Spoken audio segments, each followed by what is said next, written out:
Hi everybody, it's Gail from Gail's Bookish Things.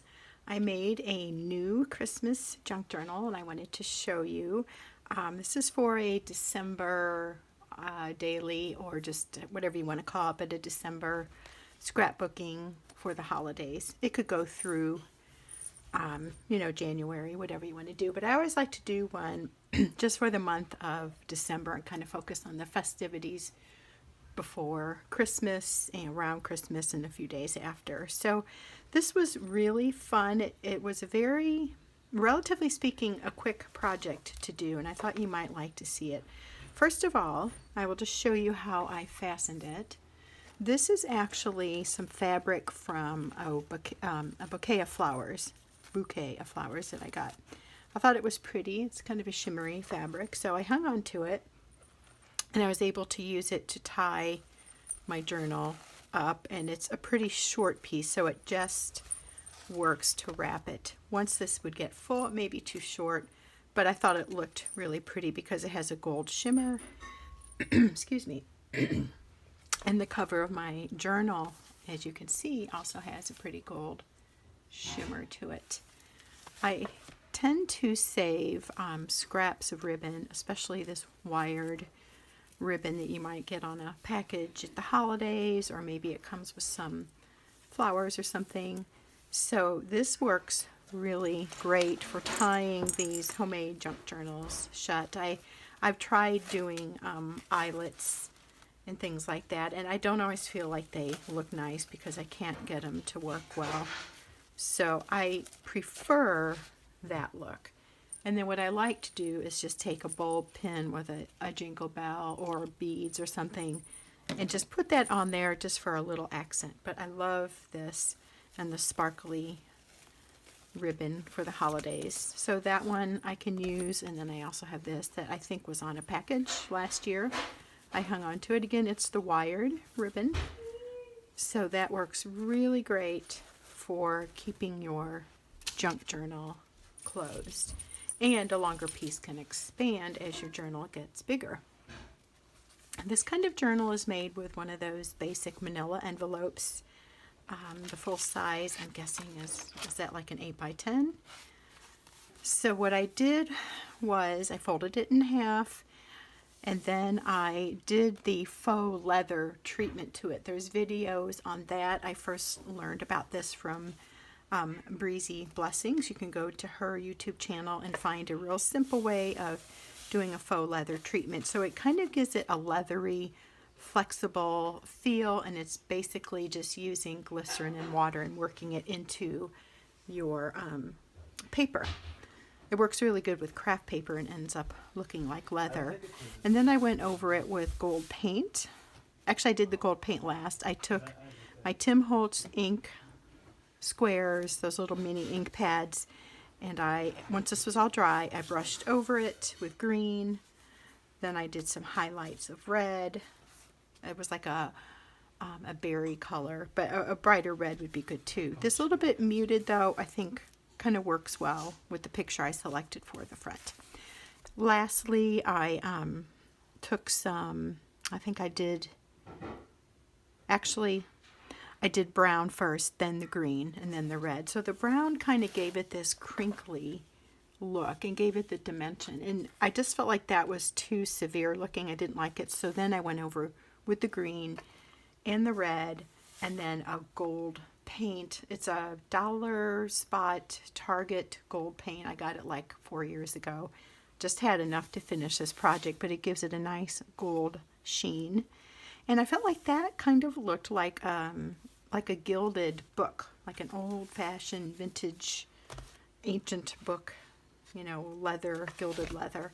So I like that effect, and the glycerin makes it softer and a little more pliable and less like crinkly. On the inside, the front and back have this green, and that's just where I glued on. Let me make sure this is in frame. I just glued on a piece of cardstock paper. And right here, I put one of these little envelope pockets. I got these at our local teacher supply store, but whoever, uses the journal, well, I'm trying to show you because it's not showing up. you know, obviously you wouldn't put that in there, but just a place to tuck in a photo or some kind of Christmas memorabilia.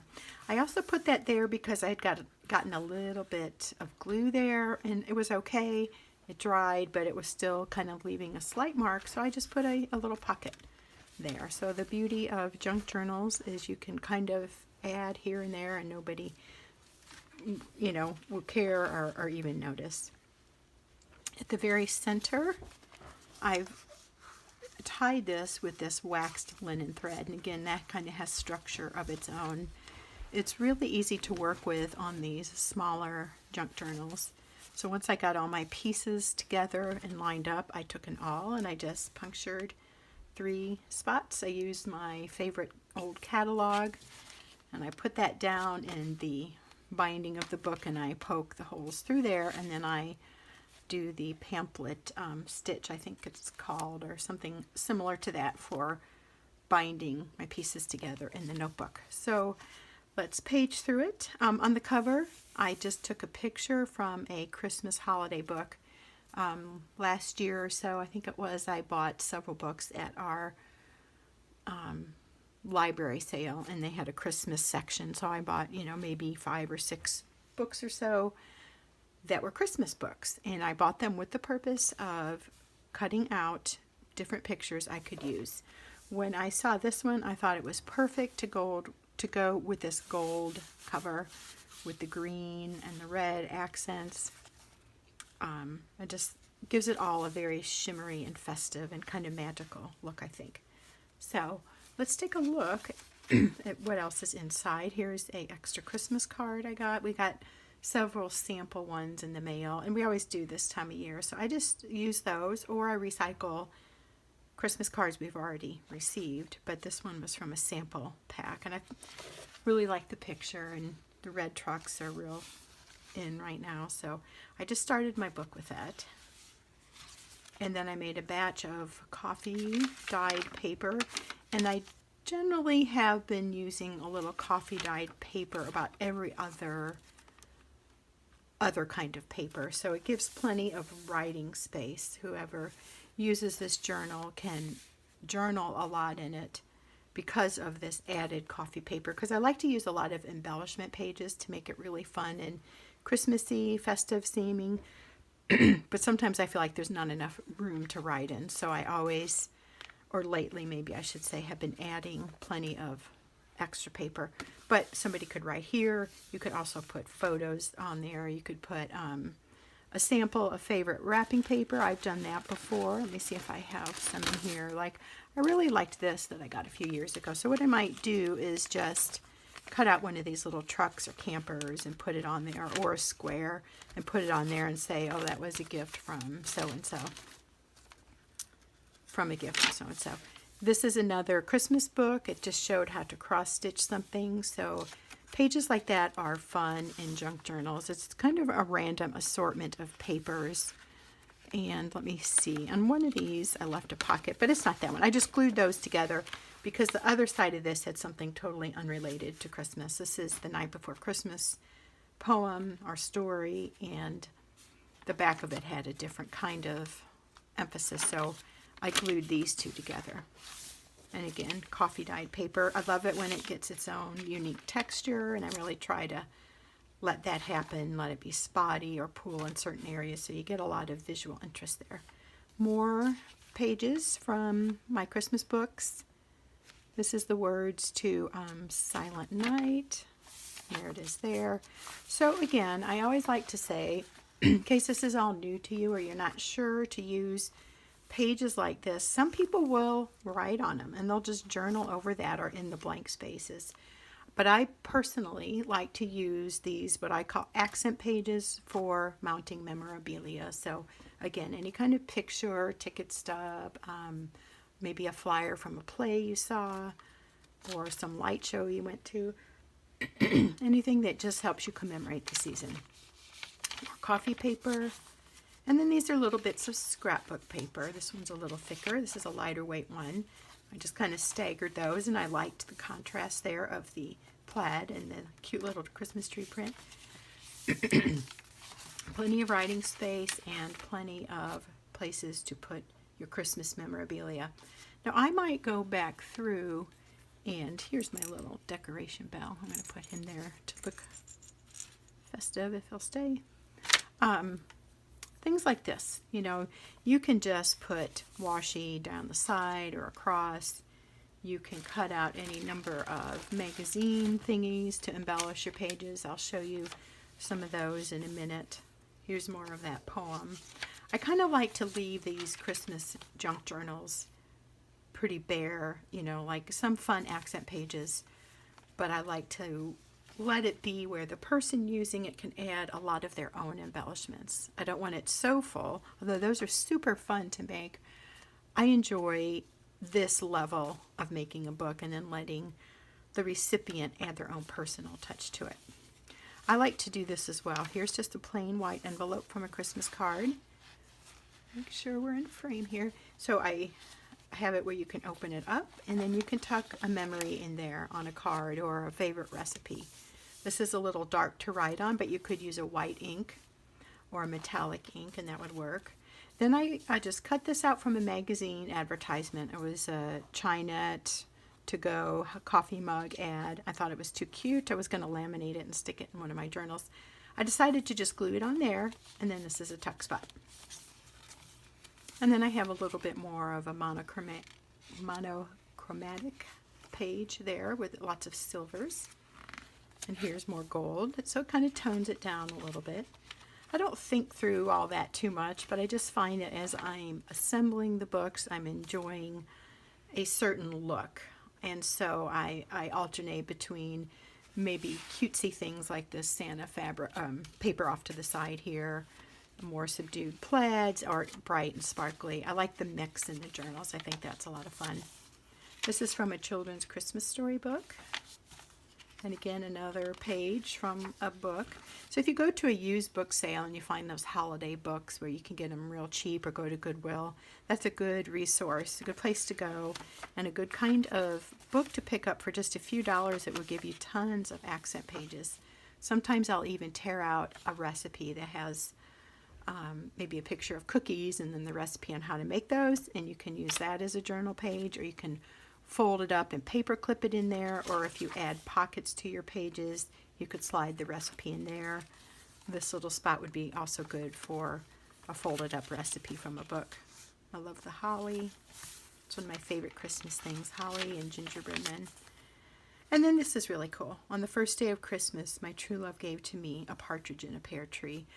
I love that. Here's just the bottom part of the partridge, but I think that gold and sparkle is pretty, and I like the symbolism of that because, as legend puts it, the partridge in a pear tree is representative of Christ. So, of course, that is appropriate for Christmas. Here again, another sample card, very glitzy and glimmery and fun to go with the shimmery effect of most of this journal. Here's an envelope, came with the sample cards, and I just took a little card and I rounded the edges.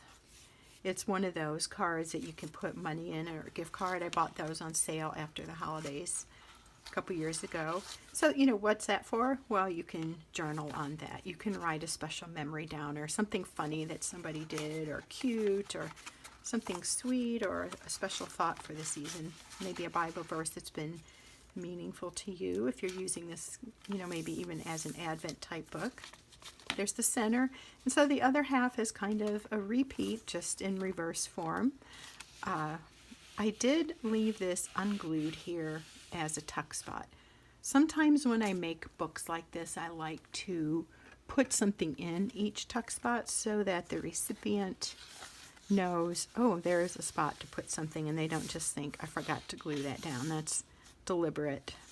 So there again, that could hold any number of Christmas memories. I love the music, the look of music, and I love the words of so many of the old Christmas songs. They're so full of just beautiful lyrics and thoughts. Here's the other side of that partridge in a pear tree. More coffee paper, again, just the opposite sides of what I put in earlier. Another fun thing to do is just pick up a pack of these CD paper covers. I glued it in, and then I put washi over it just to look a little more decorative. if you flip this over, it makes a little spot for a photo. So I cut out another snowman little picture from another one of my books, and I just slid that in there so that you can see, okay, I could put a photo there. If you like that, you can keep that in there. But it's kind of for whatever. Excuse me, I gotta clear my throat again. I guess it's that time of year where I start to get a frog in my throat, and for several months it seems like. More glimmery pictures of jewels and golden ornaments. There's more of the Night Before Christmas story from the children's book. And then a lot of coffee paper, a lot of places to journal. Really wanted it to be a useful book, plenty of room for adhering, paper doodads, but plenty of room for writing. And I just thought that was a really cool picture. Sometimes when you take apart those old kind of like coffee table books, it maybe have some outdated somewhat pictures in them. When you take them apart and you use them as a journal page, they kind of, I think they gain something back. They become more beautiful as you just focus on a particular scene. You know, you could look at something that's from the 80s and be like, oh, this is all outdated. But if you take certain elements of that, it can be, you know, really beautiful again. And I don't know when that book was made, but I think that's a good example of that. Anyway, more of the same. Here is the place where I left the top open and I just glued the sides and bottom for another tuck spot. So that is something, like I said, I would specify if giving this away, or I would tell somebody if I were giving it to somebody I knew, but just so they understand what that's for. And another thing you could do if you make these and give them away, you can use these little sticky pads. Just take a little sticky note and say tuck spot. One of them that I gave away once, I was sure to label all the little areas where my friend could put things because she hadn't seen these before. And I sent it to her, and that way, as she went through the book, she would recognize, oh, this is where I put whatever. This is a little metal thingy. Now I'm just noticing it didn't stick. I did glue it down, but I just used more of a paper glue, and that didn't work. A friend gave me a box of junk journaling supplies, and I thought that would be really cool there. So I'll have to go back and stick that on with a better kind of glue that works with that. Here's another card, which I just put on top of this card. This is the back of an earlier Christmas card, and it had a sample sentiment. It was, again, from a sample pack that you could order, and it just said, you know, from your company, blah, blah, blah. So I'm like, well, I don't want that in here. So I covered it up with this Christmas card. So here's journaling space, more journaling space over here, all around it. And if I leave this off, there's even more space. Since some of that glue is kind of sticking, and if I can't find a glue that will make it hold, what I would probably do is cut a little strip of scrapbooking paper just to cover that little bit of miscellaneous glue, or I might take a washi tape, wider than this of course, but just put a little decorative strip there. So there's a lot of ways to work around minor errors like that, or things that maybe don't quite go the way you want them to with a junk journal. And here was just a picture again from the children's poems and storybook. And it's just covering up the information that is about whoever made that card.